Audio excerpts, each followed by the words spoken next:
महाभारत में जब कर्ण को यह ज्ञात हुआ कि वह कुंती का पुत्र है और पांडवों का बड़ा भाई है, तब वह आंतरिक संघर्ष से घिर गया।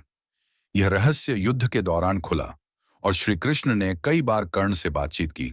एक महत्वपूर्ण घटना तब घटी जब श्री कृष्ण ने कर्ण से युद्ध शुरू होने से पहले मिलने का प्रयास किया। जब युद्ध का माहौल बन रहा था, श्री कृष्ण ने कर्ण से कहा, कर्ण, तुम कुंती के पुत्र हो, पांडवों के बड़े भाई। तुम जन्म से एक क्षत्रिय हो और तुम्हारा असली स्थान पांडवों के साथ है।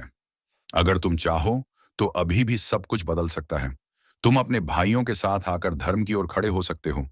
युधिष्ठिर तुम्हें अपना राज्य दे देंगे और तुम हस्तिनापुर के राजा बन सकते हो। श्री कृष्ण ने यह समझाने की कोशिश की कि कर्ण का जीवन अन्याय और छल से भरा रहा है। उसे जन्म के समय कुंती ने छोड़ दिया था और वह अधर्म के रास्ते पर केवल अपने मित्र दुर्योधन के कारण चल रहा था। कृष्ण ने यह भी कहा कि युद्ध में अधर्म का नाश निश्चित है और कर्ण यदि पांडवों के पक्ष में आएगा तो वह धर्म के साथ खड़ा रहेगा। कर्ण ने कृष्ण की बातों को ध्यान से सुना, लेकिन उसने जवाब दिया, हे माधव, मैं जानता हूं कि मेरे साथ अन्याय हुआ है। मुझे यह भी ज्ञात है कि मैं पांडवों का भाई हूं, लेकिन मैं अपना सारा जीवन एक सूत पुत्र के रूप में जी चुका हूं और दुर्योधन ने मुझे सम्मान और मित्रता दी है।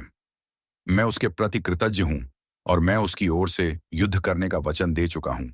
कर्ण ने कहा कि भले ही उसे अपना असली परिवार और पहचान अब पता चली हो, लेकिन वह अपना धर्म निभाने के लिए दुर्योधन के प्रति वफादार रहेगा। उसने यह भी स्वीकार किया कि वह जानता है कि अधर्म के कारण वह हार जाएगा, लेकिन वह अपना वचन नहीं तोड़ सकता। श्री कृष्ण ने कर्ण की बातों का सम्मान किया और उसे उसकी वीरता के लिए सराहा। उन्होंने कर्ण से कहा, तुम्हारी मित्रता और निष्ठा अद्वितीय है, लेकिन याद रखना, धर्म और अधर्म के युद्ध में धर्म की विजय निश्चित होती है। श्री कृष्ण ने अंत में कहा, तुम्हें इस युद्ध में धर्म का पालन नहीं करने के कारण पराजय और मृत्यु का सामना करना पड़ेगा, लेकिन मैं जानता हूं कि तुम एक महान योद्धा हो और तुम्हारी वीरता हमेशा याद रखी जाएगी।